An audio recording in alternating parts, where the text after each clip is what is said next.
Okay, I'm going to start with a vain hope that we can get to the end. Councillor Burfoot, you was about to ask your supplementary question. I'll remind you it has to be a question and continue from there, please. There will be a question just followed by a short preamble. So I just wanted to say what prompted me to ask this question, and it was that on the estate where I live in Matlock, there on one small stretch of road there were 20 plus potholes that were filled in promptly after I'd reported them. There is a story behind the reporting of them. In fact, I wanted to thank Councillor Cupit for her help in that matter, because out of sheer frustration, I emailed, went through the procedure to Highways, so copied in Councillor Cupit, because I had not got the time to spend half a day reporting each pothole one by one. And in fact, could I make a plea here for how difficult it is for some people to report these potholes? I get numerous complaints, they give up, and that's probably why half the potholes aren't being reported. But they were filled in, but quite quickly, and again I thank Councillor Cupit for her help there, but within days some of them had to be done again. So my supplementary question is, and I've got to it, Chair, have we considered purchasing this award-winning JCB Pothole Pro, a 3-in-1 solution advertised as cut, crop, clean with one machine, 4 times quicker than the traditional pothole repair methods? Councillor Cupit. Thank you, Chair, and thank you, Councillor Burfoot. As you know, because I know we spoke a lot about Megdale, and I referred to that in my question response, the initial repairs that were carried out were temporary safety repairs, and then that was because it was coming under those work streams in terms of that sectional resurfacing, which has now been done. I'm happy to say that that sectional resurfacing that has now been done is using a version of the sort of Pothole Pro in terms of they're called skid steers, and it is planing it back, so it's doing the same thing. We remain open to trialling and looking into the JCB option and equipment, but at the moment we're just trying to get out on site as massive as we can. And I know I've briefed members in the past in terms of the JCB Pothole Pro, but we do remain open to all equipment, and we remain open to positive trials as we've done with the road mender and recycled tyres as well. Thank you. Question 2 from Councillor Kinsella to Councillor Lewis, please. Thank you, Chair. The Climate Change Strategy Annual Review of Progress report that's produced every year this year stated the Council will fall significantly short of its 2032 net zero emissions targets. Does Councillor Lewis think that the Council's performance will be improved by the abolition of the Climate Change team and the subsequent reduction in resources to deliver the net zero targets? And what does he think these actions say about the Council's climate change ambitions? Councillor Lewis, please. Thank you very much indeed, Councillor Kinsella, for your question. I will give you the shortish answer to this, and there is more background to this, and I'm quite happy to send you that by email in due course. So you'll know that we've achieved 73% reduction in emissions from our own estate and operations since 2009 and 10. That is well documented elsewhere. It is acknowledged that the speed of the Council's emissions reduction is slowing down and is at risk of being impacted by budget pressures and the level of financial investment that's required to get it down by more in the future. We have undertaken decarbonisation works. We are applying for more decarbonisation works and schemes and public sector low carbon skills funds and things like that over the course of the coming period. We've got various work agreements in place and purchase agreements, etc. Now, to come to the point of the team itself, the deletion of some of those posts within the climate team is included within the Council's current budget savings proposals.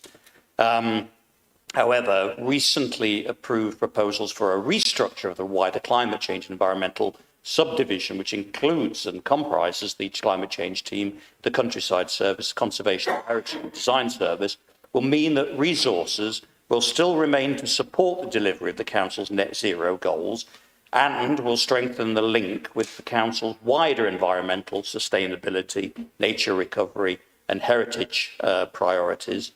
Furthermore, work is underway to establish and embed a new delivery model for climate change within the Council, which will enable progress to continue with accountability, and it's the important bit, distributed across all of the departments, and the focus being on where there is greatest level of influence, benefit, opportunity of external funding and things like that. So it's a new corporate approach to monitoring and reporting as well, and a new governance and accountability arrangements will all form part of this new delivery model. In other words, what I'm saying, long story short, is we're embedding the climate change work throughout the organisation, which is the sensible way, most sensible way of being able to deliver it long term. Thank you, Chairman. Thank you. Have you a supplementary question? I think the report, the climate change report, speaks for itself, so I won't add any further comment. Thank you. Next question is from Councillor Barron to Councillor Dale, please. Thank you, Chair. Will the Cabinet member please provide an update on the 4 free school proposals within Derbyshire, which are potentially facing the axe due to the Labour government's review? Councillor Dale. Thank you, Councillor Barron, for your question. As you may be aware, Labour's Education Secretary announced in October of last year that nationally there were 44 new free school applications which had been approved and awarded funding by the last government were to be paused for a review process to take place. And of the 44, there were 4 within Derbyshire, which are the Avenue Church of England Primary at Wingerworth, the Bolsover Sixth Form, or the North Derbyshire University Academy at Bolsover, the Infinity Park Spencer Academy Secondary School in South Derbyshire, and the Newhouse Farm Church of England Primary in South Derbyshire as well. I'm hugely disappointed and extremely frustrated by this approach. It seems entirely ideological by the new Labour government, and it's cast a huge shadow of doubt over our pupil-placed planning, which I'm sure most members in the room would agree it's not an easy thing to do. Pupil-placed planning is tricky. It's not a science. It's almost an art form in terms of trying to predict where the demand is going to be. We had 4 schools there that we knew the evidence demonstrated were badly needed in order to meet the increasing demand for new school places, largely brought about by new developments. And now we don't know what's happening with those proposals, which is really frustrating. We were originally told we would find out early in the new year. It's now nearly the end of March and we still don't have a clue. And I dare say we won't have a clue until after the elections because we are now in purdah. This is something that I know that lots of the previous Conservative MPs and lots of councillors around this room have worked extremely hard to lobby for. It relied on a huge amount of work from our officers to try and pull these proposals together and work with the Academy Trust to try and secure these projects. And it's actually a huge slap in the face to everyone who has been working so hard to make them happen. And a huge slap in the face to the people who have bought homes in these new developments, expecting there to be a new school to accommodate their children. And the projects were backed up by sound business cases. As I say, we've demonstrated that there is a local demand for these places. And we're left, not knowing what happens next, what our options are if we don't secure these schools, if they are not approved by the Labour government, how we proceed. And ultimately, that probably means the council has to use its own capital funding to fund them, because, as I say, we need those schools. We have to find the money from somewhere, which at a time when the council has significant financial challenges is not going to be easy. So it feels very much like a cost-shunting exercise from the Labour government. We've seen the biggest tax-raising budget since the Second World War, and today's spring statement has made that even worse. £40 billion worth of new tax rises, £70 billion worth of borrowing, apparently all supposed to be a big investment in public services and vital infrastructure. What is more vital infrastructure than schools to enable our children to get a good education? So I cannot understand how they can do that on one hand and take away vital infrastructure on the other hand. And as I say, the only thing I can think is it's purely ideological. It's to prove a point because the projects were approved by the Tories under the free school process, which Labour, we know, do not like. And so finally, I would highlight we are lobbying, we're doing all we can on this, but at the minute, the situation is very much up in the air. Is there a supplementary question? Yes, thank you, Chair. So do you think we need to redouble our efforts to get the Labour government to make up its mind on this issue and end the uncertainty? Or just get rid of the list? I would absolutely agree. And on this side of the House, we've been making our views heard very, very loudly and clearly. I think what we need to know is what do the Labour group think about this? Because we hear some things from, say, for example, Councillor Dixon, that says she supports the Bowls over sixth form, and yet Councillor Gillett is seeking to undermine at every possible stage the case for the Avenue School, which ultimately means no school places in that whole Claycross area. And the problem was brought about because his Labour colleagues approved plans for 2,000 houses and got only £2 million worth of Section 106 funding. So the Labour group needs to get its act together, decide what it thinks about these projects and help us, join us in a cross-party basis to lobby to get these schools approved. Because we do need them. There is a sound case for them. Thank you, Chair. Councillor Gillett, please. Yeah. An explanation since I've been naming that. Councillor Dale is quite right. I have been challenging the figures, and that's because I've been talking to the officers in this building about it, who raised the issue as to whether or not pupil numbers justify that school there, and whether it can be dealt with in an alternative way by expanding the existing primary schools. In a time when the money is limited, that is a sensible way forward, I think. And expecting Claycross families to have to drive all the way up to the A6, all the way up to A61 to Wingleworth to go to that school, I think is wrong. Thank you for that. Sorry. Hang on. Basis myself. Councillor Dale, just at the moment, I'm in a bit of a quandary because I'm hearing people talking about things about individuals here, and I don't think it's the answer in the question. The question was quite a simple question that was 4 or 5 lines long, and the second question was even shorter. Are you going to double your efforts? The answer was either yes or no. It was a close question. And we've been doing it all afternoon, and I've given lots and lots of liberty to all of it, but this is not the place for that. These are questions that people want to ask, and lo and behold, we're going to be late again for a meeting that should have took about 2 hours. So if you wish to speak, again, you've asked your question, you've answered your question, so I'm going to say you can't, and I'm going to move on. The next question is from Councillor Fordham to Councillor Cupit, please. Chair, if it's helpful, I've tabled many questions to this council in my 4 years, and as this is potentially my last council, I'm happy to take written answers to questions 4, 5 and 6, and I will simply ask the question which is most pertinent to me and a number of, sadly, residents in my division. I have repeatedly raised the issue of suicide and attempted suicide in this chamber on a number of occasions over the last 4 years.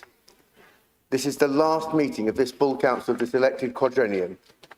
What progress has been made to make pedestrian bridges in Chesterfield safer and less open as black spots for such terrible occasions and locations of trauma?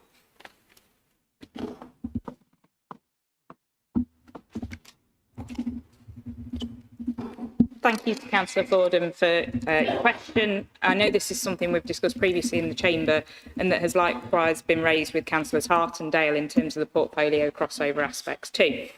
And I know last time this was raised and we discussed it here, I suggested a discussion with the relevant officers, and I know part of it crosses onto the Chesterfield regeneration side in terms of infrastructure changes to the footbridge, and that offer still stands.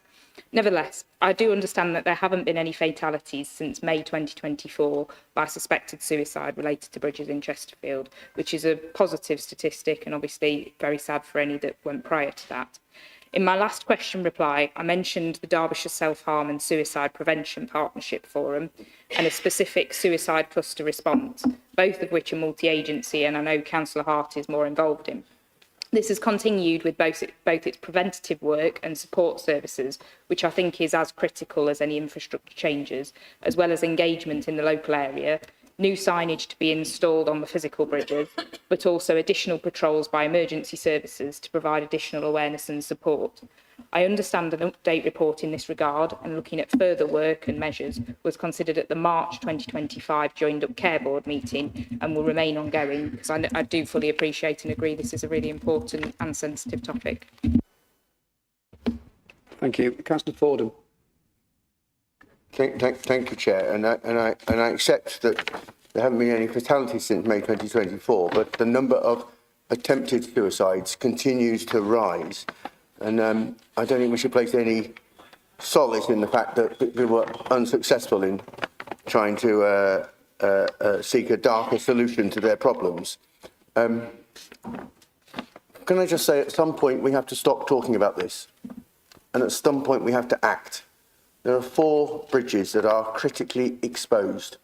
Council officers of both the highways and the borough are taking down the sign saying "think again" that volunteers put up.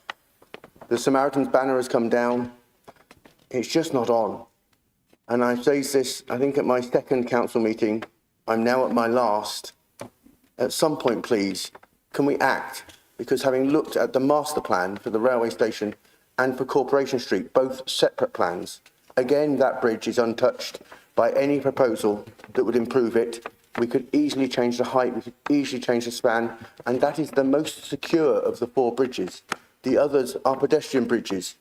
If you see a child go missing in school, it's sad that the police know where to go, but we have been unable to act.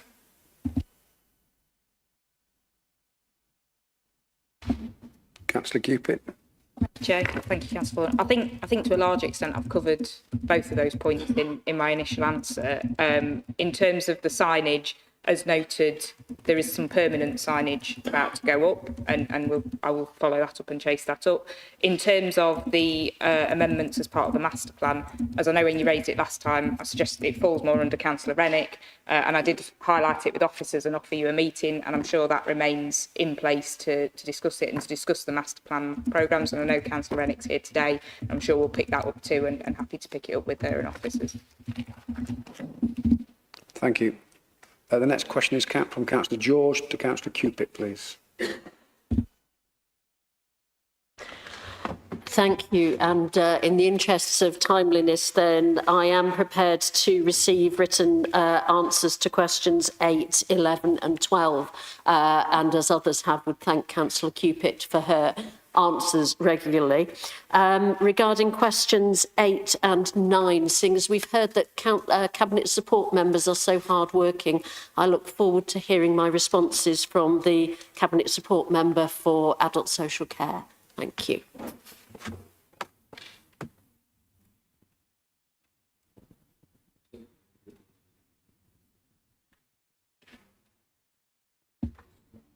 I've been informed that questions 9 and 10 will get a written response.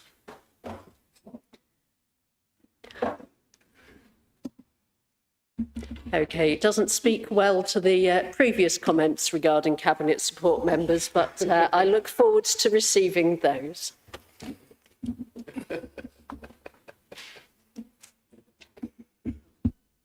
Before we move to the notice of motion, I believe that's all questions answered. Or can I thank both members for accepting written responses? If you have any issues with those written responses or the supplementaries, could you please let the Democratic Services know and CC in the chair? Thank you. Item 13, notice of motion in the hands of Councillor Moss, please.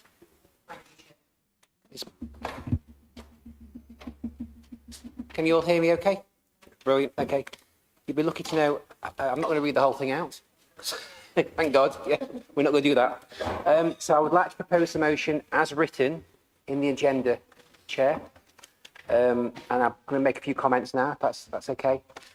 Living in Derbyshire, we are lucky to enjoy beautiful views and countryside that enrich our lives. Our rights to protect this environment are under threat. This motion highlights the need to protect our natural environment by standing up for our communities. Issues such as planning, overdevelopment, protecting our green belt, the issue of the pylons, and the creation of huge solar farms. Derbyshire County Council was the only local authority to lodge formal objections to the pylon proposals. We'll talk a little bit about Amber Valley, my local patch. That's the area I know best. But I guess there's other examples around the county that we could equally use. I think the issues I've already mentioned, I think all affect the residents of Amber Valley. Amber Valley Borough Council still hasn't got an approved local plan, which leaves the whole of the borough wide open to inappropriate developments from speculative planning applications. And only last month, the government issued funding support for Amber Valley, High Peak, North East Derbyshire, District Council and Chesterfield, and they all secured funding for to support their Greenbelt review processes that they'll be undertaking in the next few months. Now, it's probably fair to say that these Greenbelt reviews, although we don't know because they haven't happened yet, but these Greenbelt reviews will be used to help local authorities to implement the changes that are going to come down the track in terms of the revised national planning framework. Who knows, some of these Greenbelt reviews may end up placing more sites that were previously Greenbelt and declassifying them. Time will tell. There are also plans afoot to scrap local people's opportunity to have the say on where these new homes and developments are built, with plans to overhaul local planning committees which decide applications. The government seems to take the view that such committees are a waste of time and resource and just seem to fast track applications to get the developments done. Now, we know that we need more homes, but to be honest, certainly in Amber Valley, in my patch, we've had lots of development across the borough in recent years. Any future development needs to be appropriate, demand driven, and I think the position we should look to take is we should always look to utilise, where possible, brownfield sites first before looking at other sites, in particular Greenbelt. So this motion asks the Derbyshire County Council to write to the Prime Minister and Deputy Prime Minister. It also seeks to continue additional protections for the countryside. In one particular one is around pursuing national landscape designation with an application to Natural England to cover the northern part of Amber Valley, which covers part of my division. And it also asks to continue to work with National Grid to help mitigate the impact of the pylons across Derbyshire. The pylons will go ahead, but it's about trying to mitigate that impact, to make sure they're done in a sympathetic way that tries to listen to and sort of take on board the views and concerns of residents. So I call on full council to support this motion today. Thank you, Chair. Thank you. Councillor Ford, please. Thank you, Chair. I'm delighted to second this motion because it's in my division, present division, where these pylons will end their march at Willington substation. These giant pylons, I'm talking about structures that, unless you've seen the scale mock-ups, you just wouldn't believe just how tall these pylons are, and they're going to be visible for miles, basically. I mean, I understand the need for modernising the grid. I understand the need for moderate and sensible house building, but sometimes you have to take the right approach and find the right balance. And what I will say is that by burying these cables underground will cause far less intrusion and far less damage to the environment and our heritage assets. I mean, in South Derbyshire, the other South Derbyshire members here will tell you, we're inundated in South Derbyshire with BESS sites and with solar farms. And I say enough's enough. I mean, we've heard about Madman Miliband's net zero policies, and we heard today from the poor farmers outside their fears and their worries, just what these policies are going to do, not only to the farmers, but also the irreparable damage they'll do to our wonderful Derbyshire countryside. And indeed, if the Labour members had been outside and these farmers had been waving Unison and GMB and Unite flags, they'd have all been there supporting us. But unfortunately, they weren't waving union flags. These poor farmers aren't union people. They're just hard-working folks, and these fellas ignored them. It was a shambles, and it was shocking. Thank you. Councillor Major, please. Thank you, Chairman. I wholeheartedly support the motion. In Erewash, where I am in Sandacre, visiting Sandby, and some of Councillor Hart and some of Councillor Parkinson's division, the Greenbelt, which is between Nottingham and Derby City, is what we're talking about here, has never been under so much threat as it is today.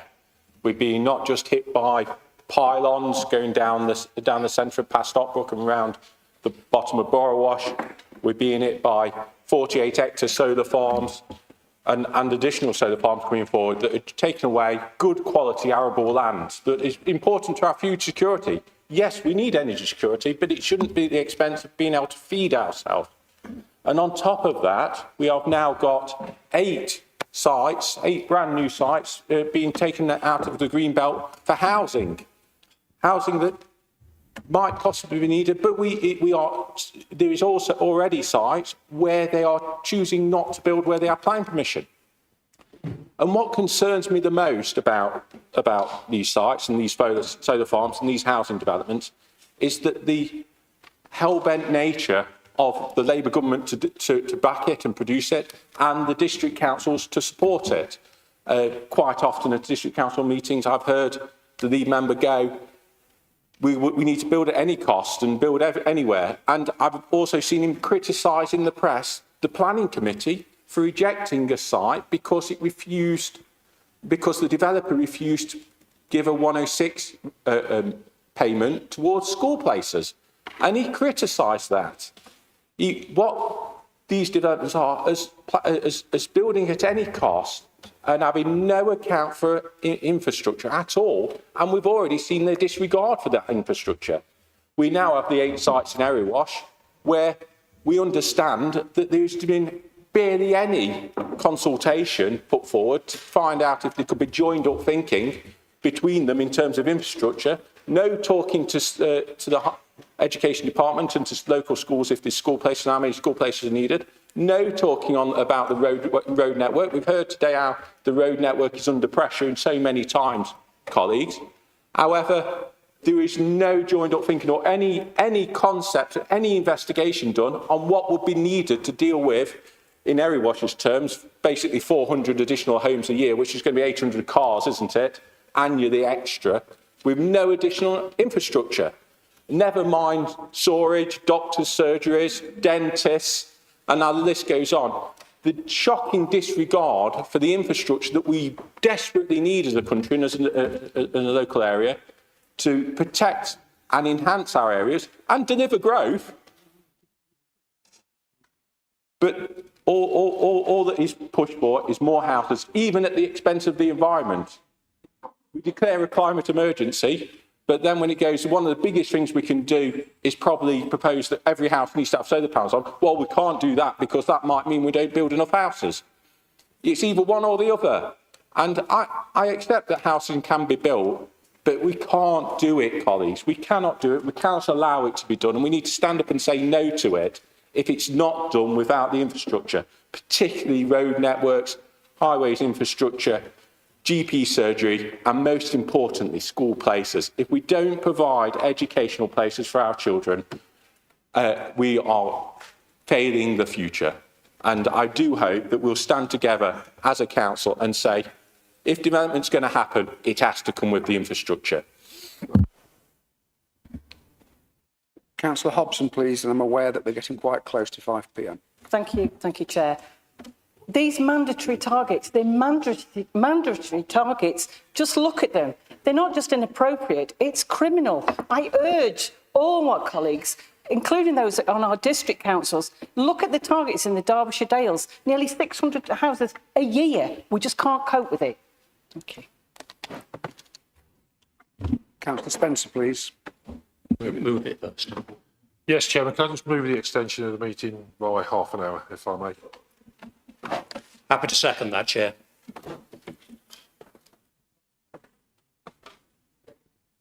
All those in favour, by hands, please. I'm not risking the machine. Yeah, that's passed. Thank you. Thank you, Chairman. And they say in politics, what goes around comes around, and this is an issue very close to my heart that's been going on for many, many years, particularly in Derbyshire Dales. And the mandatory housing provision targets that are in this document set out by government seem to ignore the fact that 2/3 of the area in question is National Peak Park. And that applies exactly the same in High Peak Borough. where the impact that the National Peak Parks housing policies have has a detrimental impact on the neighbouring district council authorities by, I say, burdening, let's put in a huge burden of responsibility on the outlying areas of the National Peak Park. For example, in the southern area of Derbyshire Dales, Ashbourne, Matlock, and any of the areas that lie on the boundaries of the National Peak Park tend to take the impact of the housing allocation and the mandatory targets. And when you see the figures here today, Chairman, this has been going on for many years. That mandatory target has been based around the landmass of each individual district council area and consequently unfairly burdens those district councils that have the National Peak Park within them. And for me, that is an unacceptable state of affairs, particularly given that we do need some affordable homes in the National Peak Park itself. And when I say we need some, that needs to be a measured approach, taking into account the needs of the local community, particularly the local farming and rural communities that often have to move out of the villages they've grown up in into the urban centres that lie around about. Having said that, Chairman, I do think that we do need to build. And we need to build in a sensitive way, taking into account the needs of the public and making sure that the infrastructure is in place prior to those constructions, and then making best use of brownfield sites across the county as a whole. Well, this motion also very much focuses on the democratic processes that we are here and elected to deliver upon. And I am extremely concerned about the democratic mandate that we, for many years, have taken on board as local planners being removed, our voice being removed in totality at the expense of local democracy. And we should all be concerned about that, Chairman, because whatever local government looks like in the future, having locally elected members to represent the views of local residents at a local level is a key principle of why we are here. And the government proposals today whitewash that and take away the purpose of democratically elected local members. Thank you, Chair. Councillor Lewis, please.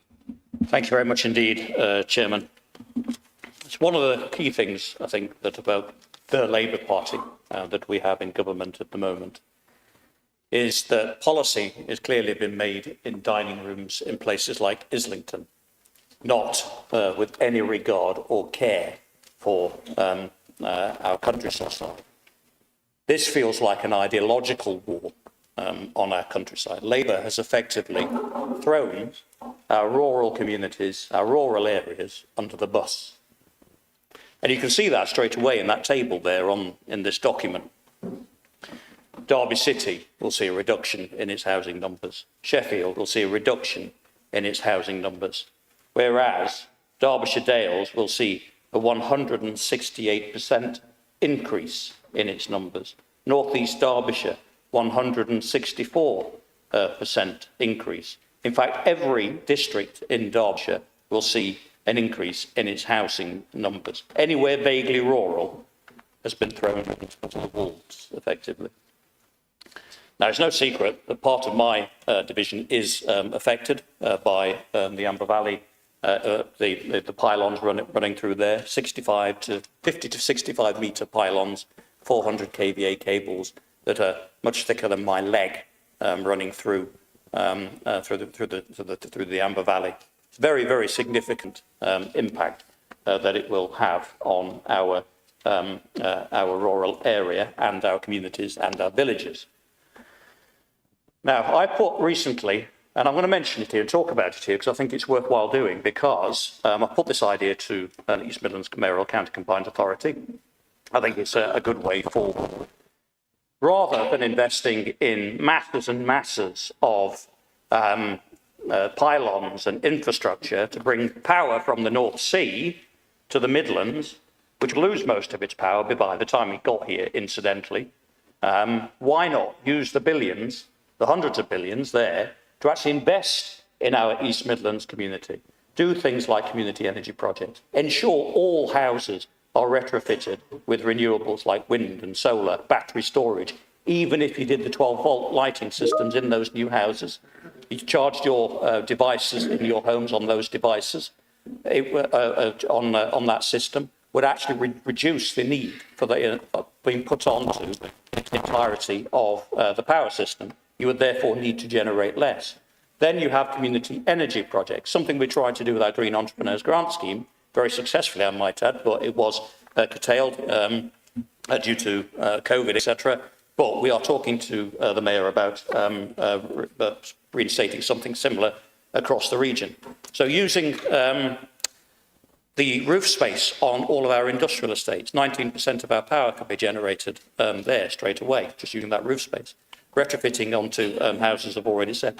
Using low-grade agricultural land in and around our village will actually provide jobs. And in the world of the future of AI, where we're going to need jobs for us young people basically locally within our communities to run these sorts of systems, and the people would benefit directly from having that energy supply right on their doorstep, much lower energy bills. Maybe Ed Miliband can promise that £300 energy reduction he promised everyone, but instead gave everybody an almost £400, I believe it is now, energy increase on there.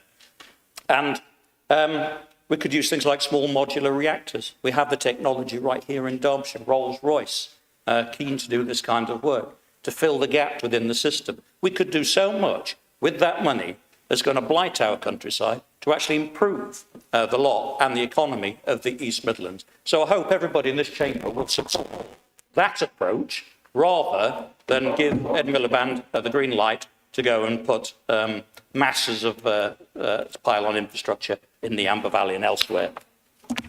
Thank you, Chairman. Councillor Dixon, please.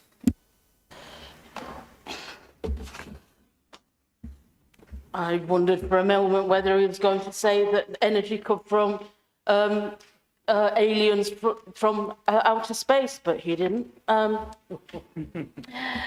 This is the fourth council meeting in a row that you have brought a motion attacking the government, the Labour government. Yeah? Get used to it. And I think what you're trying to do, you're hoping they will act as a distraction from your appalling record in Derbyshire. And your record over the last 4 years has been exceptionally appalling. This is the final council in this electoral cycle. And I think yes, you can walk out the door. You should hold your head in shame for what you've done to the people of Derbyshire and the services that they cherish. But I think on this side of the room, we can hold our heads high. My promise to the people of Derbyshire in 2021 was that we would hold you to account, whether it be by requisitions, call-ins, petitions, questions and motions. We have challenged you.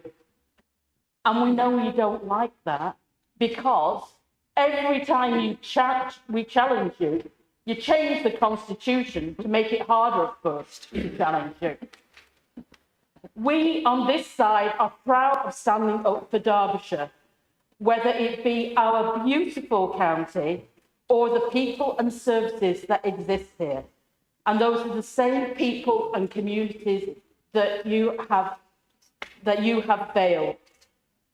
You have always put yourself first.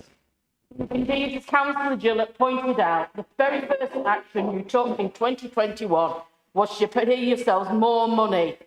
And as we've seen today with the independent remuneration panel report, nothing has changed. You pay yourself more for delivering less. And let's just look at your great record over the past 4 years. Listen very carefully to the leaders' report, but you failed to mention that you have failed to modernise and make tough decisions, which meant that you brought the council's finances to its knees. You failed to mention...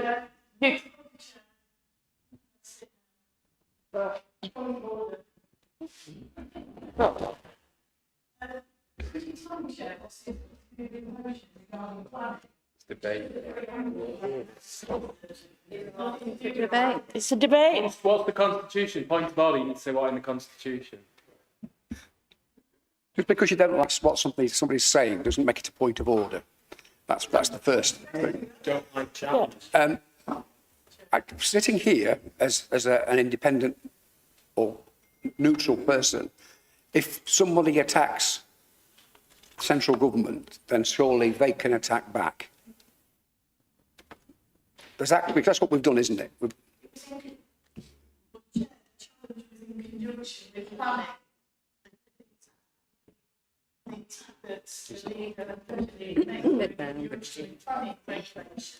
Not just a general. There's a rule about it. It's true. To speak that. Yes. Well, so just 1 second. As I'm just going to tell some legal advice. As it is about planning, and that's what the motion is about, could you keep your remarks to planning, please? Some of it may be relevant, what you said, but a lot of it wasn't. We're talking about planning. My point is that whenever we try and shine a spotlight on your hypocrisy, you try and shut us down because you don't like hearing the truth. But that's not anything to do with planning. Yeah. Right. I'm sorry, but it's not. But half of what's been said today has been a rant, Chair, about just making cheap political points during a period of heightened political sensitivity. The fact that this was actually on the agenda, we have a motion going forward on send, on send, and we were not allowed to put it forward because we were told it was too political. Okay. Yet a political motion has been allowed in this council. I rest my case. You don't like being challenged. You know I'm telling the truth, and you can't face how you have let down the people of Derby.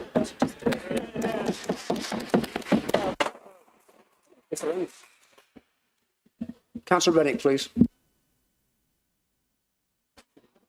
What an extraordinary amount of nonsense. The leader of the opposition can't even give one sentence of why we shouldn't be supporting this motion.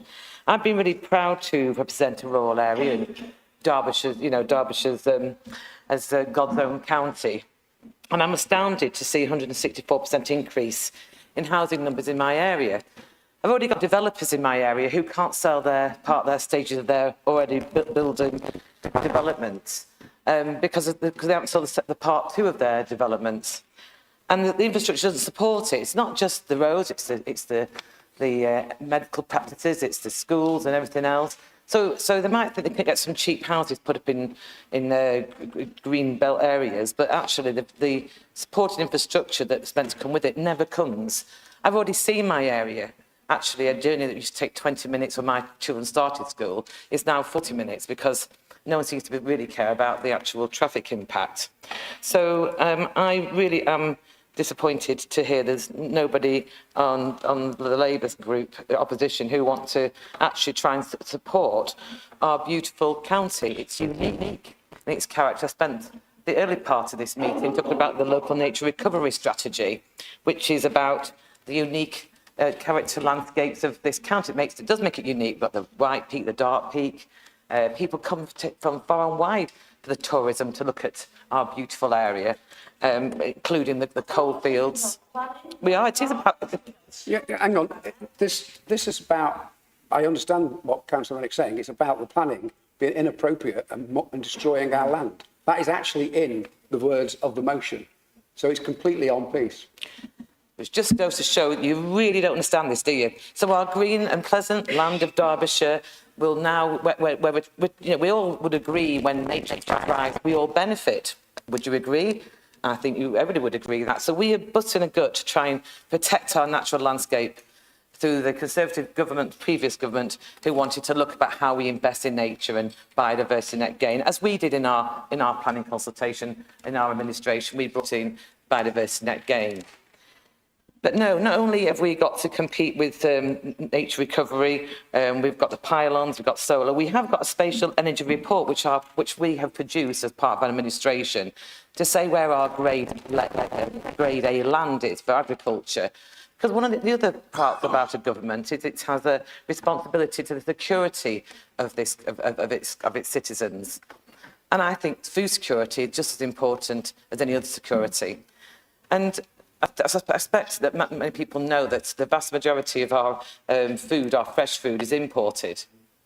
So we don't actually produce enough to feed our own country. So 40% of fresh food produce is brought in from overseas. So I would think that we don't. I'd like to see us as a nation that has proper food security without any external reliance, particularly when we're looking at other security issues and a very, very worrying changing security issues in other areas. So I do think, adding all together, I think once you've lost the land to housing, to pylons, to solar, to trees, to flood attenuation, and to houses or businesses, then you've lost it forever. And not only do our little villages become townships, like the ones on the outskirts of South Yorkshire and Sheffield that I'm nearby, once you've lost it, we'll never get it back. So is really important because it's not just the one thing of housing, it's all the other things added together. And shame on anybody in this chamber who doesn't understand how important our rural county is to this nation, because they'll reap the rewards, or in this case, if they don't support it, they'll see the damage done to this county by not supporting this motion. Councillor Swan, please. Thank you, Chair. I won't respond to Joan's armoured trading of petty party political insults. Rather, I'd like to say that rather than being dismissed as NIMBYs, as this government has done repeatedly, local people should be at the heart of the planning process. Nobody knows the needs of the areas in which they live better than the residents. Parts of South Derbyshire I live in and represent have certainly seen the impacts of huge housing and commercial growth without the necessary infrastructure improvements. And yet there's even more development in the pipeline for the area. The A444 is an incredibly busy road which runs through the communities of Castle Gresley, Overseal and Stanton in my division, and it just gets busier and busier. The situation was made worse by South Derbyshire District Council permitting a huge 24-hour pallet operation without any consideration whatsoever of the residential amenity of the people who live on and near the road. And that constant nighttime HGV traffic has a truly negative impact on people's lives, with of course growing evidence that traffic noise has a huge effect on both physical and mental health. For a long time, there has been a disconnect between the planning system and the people it should serve. And this government is intent on making matters much worse, with clearly no understanding of the impact that overdevelopment can have on people's quality of life and well-being. In my area, residents living in quiet cul-de-sacs such as Oak Close, Castle Gresley, and Rockcliffe Close, Church Gresley, have suddenly found that their home is now on the busy access road to major new developments. While the planning system has been far from perfect, the government is making a huge mistake by now severely limiting the involvement of local communities in the process. In my part of South Derbyshire, people are further concerned by other major threats to local countryside, from massive solar farms, seemingly endless applications for giant battery storage facilities, and a huge incinerator that this council's planning committee refused unanimously, but worryingly will now be decided by the Secretary of State following an appeal. Like the pylons elsewhere in the county, this very environmentally unfriendly rush to the mass destruction of our beloved countryside is being driven by the fundamentally flawed ideology of net zero extremism. Andrew Bowie is the Shadow Minister for Energy Security and Net Zero. And while I doubt that this particular Bowie will ever be a star man, if he's got anything about him, he'll warn Ed Miliband and the rest of the absolute beginners in this current government that everything is far from hunky-dory, and unless there are significant policy changes, the golden years of UK energy security will be over. Day in, day out, Derbyshire residents are worrying about their ever-increasing fuel bills. It's estimated that Labour's net zero policies will increase the cost of living by £900 per household by 2030. And let's not forget, as Councillor Lewis said, Labour promised that energy bills would be reduced by £300 a year. In the USA, energy prices are much less expensive than in this country, and Sir Keir Starmer's new best friend, President Trump, intends to make them even cheaper. But this is not America. The people of Derbyshire are more likely to be shivering in the dark in years to come than seeing any reduction in their fuel We've already been through this discussion. This is about planning. This is what we've called Councillor Dixon. You're now onto an American cost of gas and electric. It's That's got about nothing planning, to do. it's about energy policy. You have read the motion, Chair, I'm sure. Yeah, I have, yes. So can you keep it on the planning and on the motion, please, not on the I'd have politics? by now if I hadn't been interrupted. In 5 years, people will look back in anger at the damage done to Derbyshire's green and pleasant land by Miliband and all the madmen pushing this crazy net zero agenda. But it doesn't have to be this way. Let's work to provide the right infrastructure, listen to local people on where to put new houses in, forget this modern love of net zero, put the pylons down in the underground, place solar panels on the vast roofs of commercial buildings and not on farmland, and use appropriate brownfield sites for battery facilities. All members of the council should be supporting Councillor Moss's excellent motion, so I urge Labour councillors, rebel, and help put this government under pressure. You can be heroes, just for one day.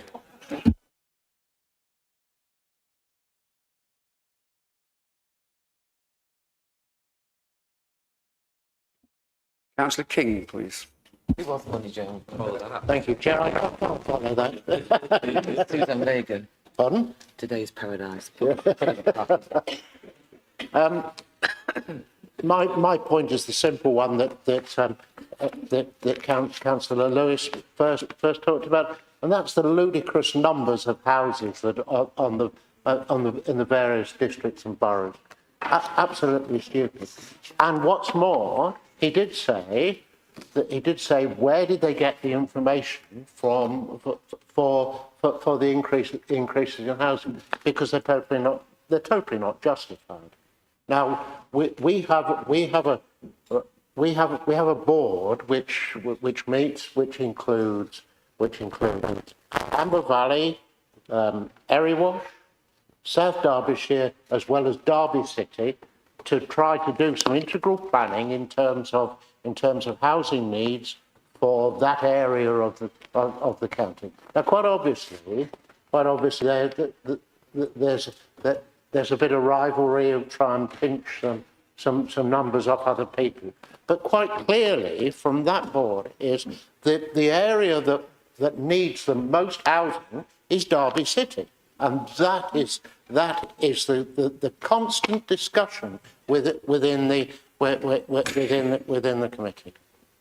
Now look, what we have of the four I've mentioned, we have a 75% increase in Narra Valley, totally unjustified. We have a 39% increase in Erewash, totally unjustified, and a 15% in South Derbyshire, and in Derby City a 27% reduction. Now, where's the logic in that? Please, will somebody tell me? Now, Wayne talked about what's going on in Erewash, and I know a little about what's going on in Erewash. The current borough are going mad for taking every bit of land they possibly can to develop, and that includes Greenbelt, and they're regrading Greenbelt to grey belt, unjustifiably so. What I say, these figures are absolute rubbish. That there's no justification for them at all. There's been no consultation or what for the numbers, and if we allow these to go through, we're going to end up with a right bag of mashings. I can tell you. So I will obviously be supporting the motion. Thank you very much indeed, Chair. Councillor Dale, please. Thank you, Chair, and just like to thank Councillor Swan for the excellent speech there. He referenced a few things there that I've maybe shown my age, but I didn't quite get. So Councillor Patton had to explain who Joan Armour Trading was, because I've never heard of her. But anyway, I did enjoy it. I did enjoy all the references. Councillor Dixon asks why the Conservative group keep bringing these motions to all of the meetings. Well, I personally long for the day when the Labour government stop doing the things that they keep doing, which means we have to bring these motions forward. And actually, I think that the figure of 1.5 million homes is actually quite an admirable aim. When the election campaign was happening, you know, it resonated with people. I think people do generally agree that we need more housing in this country, and it is an admirable aim, as I say.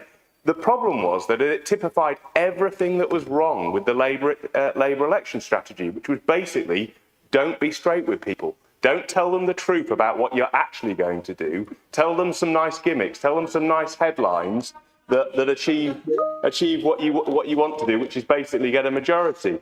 So we heard the 1.5 million homes. What we didn't hear was how they want to achieve that, which is massively concreting over the countryside with huge unsustainable housing targets, and dropping those targets in cities like London or Sheffield or Derby City. And to add insult to injury, they then also ask those rural areas to help meet needs, unmet need, from those cities. So we get a double whammy effect. We have to have the massively increased housing targets, and then when the cities can't meet their lower housing targets, we get asked to meet those needs. My area is 164%, and it's absolutely a massive increase. I know the pains of having to get a local plan adopted as the then leader of a district council, and Councillor Cupit, as the portfolio holder at the time, you remember how difficult and challenging that was. And the idea that all of that hard work, and actually the hard work of the previous Labour administration, because it did take a long, long time to do, all of that has got to now just be teared up like that. It's all got to be ripped up, and we have to start again to meet these massively unsustainable and ridiculous housing targets, which we're never going to meet. And Labour just don't seem to be addressing the real problem. There are planning permissions out there already for something like 1.4 million homes. The issue is not the planning system, it's land banking. It's developers who are drip-feeding development so that they can maximise their profit and the gain. And then why are we not addressing that issue? Why are we dealing with the supply issue, which is not the problem, and not dealing with the developers themselves? And as I say, no one would deny that new housing isn't needed, but local people have to be brought with you. The trouble is with this Labour government, anyone who objects to any development is called a NIMBY or a blocker, which is just absolutely disgraceful. And again, adding insult to injury, I firmly believe in localism. I think localism is really, really important. We have to have proper local representation and an ability for local people to have their say through the planning process. And yet we hear Angela Rayner call planning committees an unnecessary waste of time and resources. It's an absolute disgrace. I could easily say the same thing about the Labour Party, but I don't. The reality is, our Greenbelt is also going to be under massive threat as a result of these changes. Not only the grey belt definition, which is as woolly and loose as anything, it means nothing, and I'm sure every single developer will try and wheedle their way through that new grey belt definition. But we're also hearing that district councils are getting £70,000 each to do a Greenbelt review, which means further pressure on the Greenbelt and further attempts to concrete over the most precious countryside in in the county which is there to try and promote urban regeneration and stop urban sprawl. And ultimately, we're going to see that disappear under this new Labour government. So, as I say, Chair, I'll be supporting the motion. I think it's a dreadful policy. I think it typifies everything that's wrong with the Labour government's approach. And we need to say no, and we need to say no across the piece. Thank you, Chair. Councillor Bingham, please. Doing my best. Thank you, Chair. Yeah, I'm not going to play politics with this, but I'm going to make a point, and it's a valid one as well. During the planning stage of any of these developments, what we need to be really mindful of is our green spaces and the spaces for rewilding. Because if we don't, and because of nature, we have for the nature habitats, if we neglect these, we neglect them at our peril. And that's and I'll finish at that. Thank you. Councillor Kinsella, please.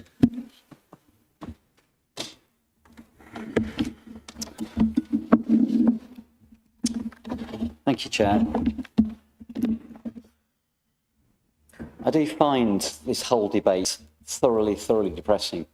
And I do find from all parts, from both parties, particularly the main parties, and I do think if members of the public were here now and they'd heard this debate, particularly Councillor Swan making a laugh and a joke about it all, I'm just appalled by it. I'm appalled by it. I have a load of things I'd written down to say, but I'm not going to go through it. It's now 5:30, and I've got another meeting to go to at 7 o'clock. But I do have to make this point. We have seen a series of motions from the Conservatives in this chamber, all of them really important issues, and all of them beyond the scope and influence of this council. So I can't influence this directly. It is beyond the scope of this chamber. So I asked, what is the purpose of them? I'm conscious of the public watching these meetings. We're now being filmed. It's not to improve services. It's not to improve value for money for the people of Derbyshire. It's purely it's destructive. It's negative, and it promotes cynicism. And I just think, I know I've spoken to many of you in this room individually, and it's fine. We can have discussions, we can have conversations. I've worked really well with Councillor Dale and Councillor Cupid around developing a school street, and that has been brilliant. It's been the best thing I've done in these 4 years. And working with other members of different parties is fantastic. But this sort of motion coming to this chamber, it is negative, it is destructive, and it doesn't do us any favours at all. We have and I will finish, Chair, and I know I'm not exactly on point here. I will finish with this last point. I, like many of you, have been knocking on doors, and all I'm hearing is, I'm not voting Labour because of the destruction of the welfare state and the other things they've done, and I'm certainly not voting Conservative because they destroyed the economy, and I'm a lot poorer as a result of that. What I'm hearing on the doorstep, is people are willing to vote reform. And we will pay the consequences of that. All the good people in this room will pay the consequences of that. And it's this behaviour, it's this type of having a laugh around a motion, the Councillor Swan, getting as many song titles in there as possible. It's that sort of behaviour that is unedifying and that will lead us to rue the day that we behave in this way. So we really better watch out for next term and make sure that we behave respectfully, that we recognise the importance of these issues to people, and let's not just have a knockabout fun with it, because it's not that, it is serious. I'm appalled and I'm shocked at the level of this debate. Okay, thank you. We have 2 minutes left and 2 speakers left. Are you going to extend it, or are you sure? Okay, so I must apologise to Councillor Burfoot and Councillor Hickton and move to the vote.